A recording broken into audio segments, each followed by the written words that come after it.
Praise the Lord. सबों को मेरा प्यार भरा नमस्कार। आज जो मैं बाइबल की कहानी बताने जा रही हूँ वह दानियल के साथी शद्रक, मेशक और अबेदनगो की है, जिनको बांधकर आग की भट्ठी में फेंक दिया गया था। बात उस समय की है जब यरूशलेम पर बाबुल के राजा नबूकदनेस्सर का शासन था। उसने जैसे ही वहां का राजा बना, सबसे पहले उसने अपनी सुरक्षा तथा राज्य के कार्य को संभालने के लिए खोजों के अध्यक्ष अश्पनज को कुछ ऐसे नवयुवकों को चुनने का आदेश दिया जो बुद्धिमान, समझदार, शारीरिक रूप से स्वस्थ, सुंदर तथा प्रतिभाशाली हो। तो इन चुने हुए विद्वान लोगों में यूदावंशी दानियल, हनन्याह, मिशाएल और अजर्याह भी थे, जो अपने परमेश्वर के प्रति वफादार थे और विश्वास में अडिग थे। बाबुल के लोग दानियल को बेल्तशस्सर तथा अन्य तीनों को शद्रक, मेशक और अबेदनगो के नाम से पुकारते थे। इन चारों को राजा ने उच्च प्रशासनिक पद प्रदान किया था।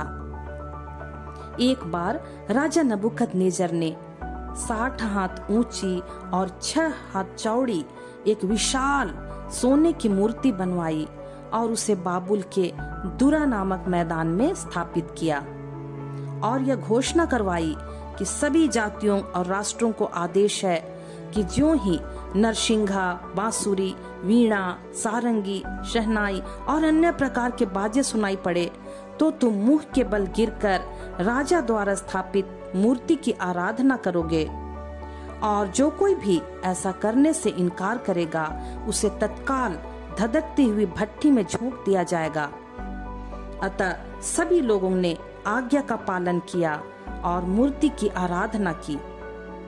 लेकिन उसी समय राजा के कुछ आदमियों ने राजा के पास आकर कहा, महाराज, शद्रक, मेशक और अबेदनगो नामक 3 यहूदी हैं जिन्हें आपने बाबुल के प्रशासनिक अधिकारी बनाया है। ये लोग आपकी आज्ञा की उपेक्षा कर रहे हैं। वे मूर्ति की आराधना नहीं करना चाहते। यह सुनकर राजा क्रोध से भड़क उठा। उसने आज्ञा दी कि वे उसके सम्मुख प्रस्तुत किए जाएं। इस पर तीनों को राजा के पास लाया गया। राजा ने उन्हें दंडवत करने का दूसरा मौका दिया और कहा, यदि तुम अब भी मूर्ति को दंडवत नहीं करोगे तो तुरंत प्रज्वलित भट्ठी में डाल दिए जाओगे, और कोई देवता तुम लोगों को मेरे हाथों से बचा नहीं सकता। तब इन तीनों ने, जो अपने ईश्वर पर पूरा भरोसा रखते थे, राजा को उत्तर दिया, हमारा परमेश्वर जिसकी हम सेवा करते हैं वह हमें प्रज्वलित भट्ठी से भी बचाने में समर्थ है, और यदि वह हमें नहीं बचाता तब भी हम आपके सोने की मूर्ति को दंडवत नहीं करेंगे। यह सुनकर राजा नबूकदनेस्सर और अधिक क्रुद्ध हो गया। उसने भट्ठी की ताप सामान्य से 7 गुना अधिक तेज करने की आज्ञा दी और अपनी सेना के कुछ बलवान जवानों को आज्ञा दी कि वे शद्रक, मेशक और अबेदनगो को बांधकर भट्ठी में फेंक दे। वह भट्ठी इतनी गर्म थी कि वे बलवान पुरुष जो इन तीनों को फेंकने वाले थे आग की लपटों से भस्म हो गए, और ये तीनों शद्रक, मेशक और अबेदनगो बंधे बंधाए धधकती भट्ठी में गिर पड़े। परंतु ये क्या, जब राजा ने आग की भट्ठी में देखा तो वह बहुत घबरा गया। क्या हमने 3 पुरुषों को बांधकर धधकती भट्टी में नहीं फेंका था? उसने पूछा। हाँ, हमने यही किया था, उसके सेवकों ने उत्तर दिया। परंतु मैं आग में 4 पुरुषों को टहलते देख रहा हूँ, उसने कहा। वे बंधे हुए भी नहीं हैं, आग उन्हें कोई हानि नहीं पहुंचा रही है। चौथा व्यक्ति किसी स्वर्गदूत जैसा दिखाई देता है। वास्तव में शद्रक, मेशक और अबेदनगो तथा स्वर्गदूत ईश्वर की स्तुति गाते हुए और प्रभु का गुणगान करते हुए लपटों के बीच में टहल रहे थे।